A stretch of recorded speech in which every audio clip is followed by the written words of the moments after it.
On December 19, 2025, the US Treasury released a data point that almost nobody paid attention to. China's holdings of US Treasuries fell to $688.7 billion, the lowest level since 2008. CNBC mentioned it briefly. Bloomberg called it a routine portfolio adjustment. But here's what they didn't tell you. This exact move, the quiet liquidation of a reserve currency by a rising power, is the same mechanism that destroyed the British Empire. And once you see the pattern, you'll understand why these $688 billion matter more than any Federal Reserve decision this year. September 1931.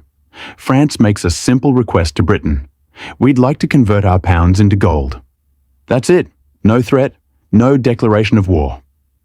8 weeks later, the pound sterling collapsed. The world's reserve currency, dominant for over 200 years, was finished. Britain abandoned the gold standard. Confidence evaporated, and the empire entered terminal decline. What took 3 centuries to build unraveled in less than 2 decades. I'm about to show you why China's $628 billion treasury sell-off isn't a transaction. It's a declaration. And the countdown has already started. Every reserve currency survives on one thing: confidence. Countries hold your bonds because they believe you can always pay them back. But buried inside that system is a fatal paradox. The more successful you become as a reserve currency, the more debt you must issue to supply the world with your money. Eventually, the math turns against you.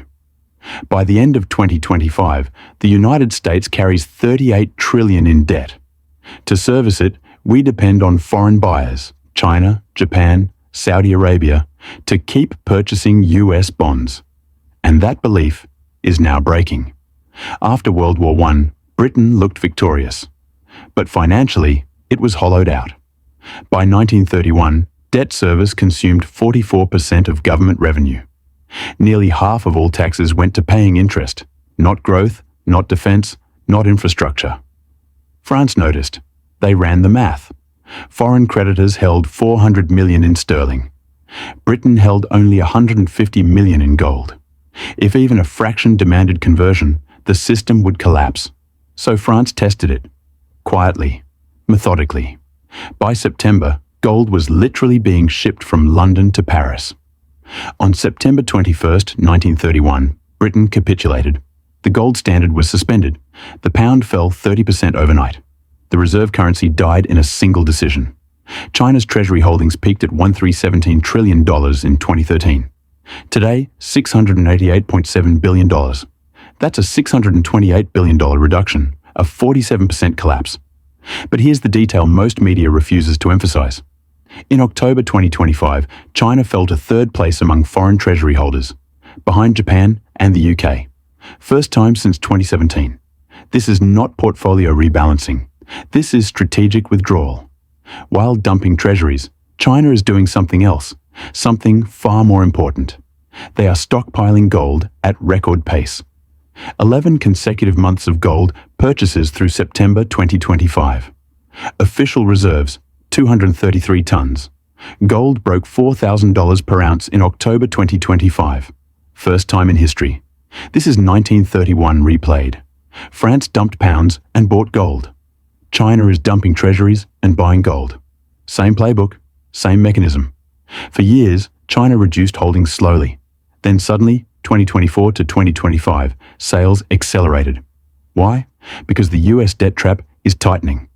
US debt to GDP, 122.6%.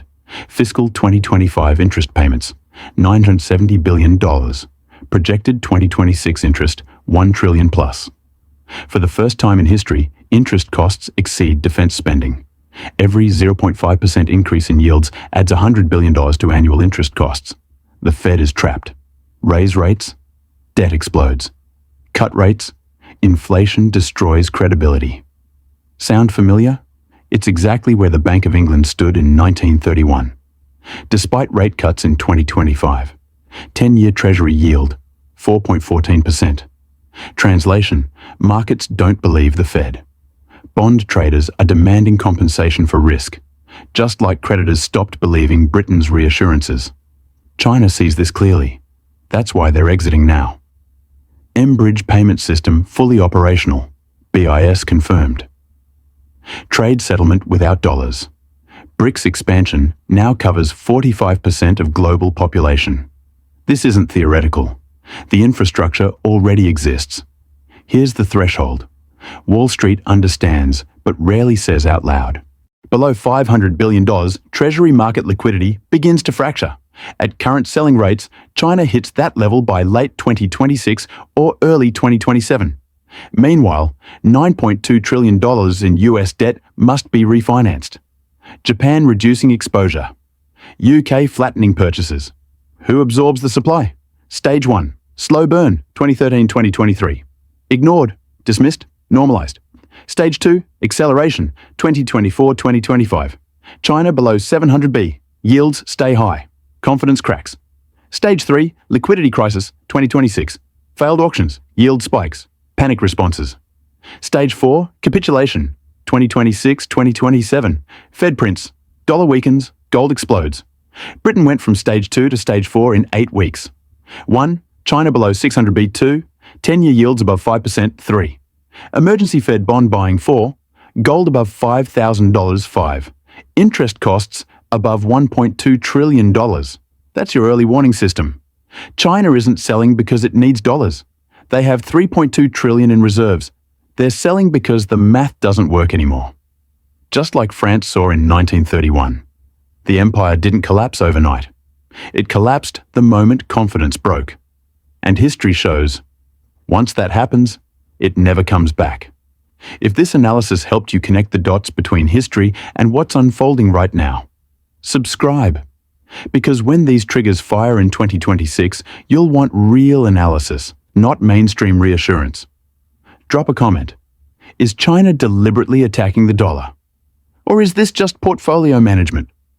The pattern is repeating. The math is breaking. The countdown has started.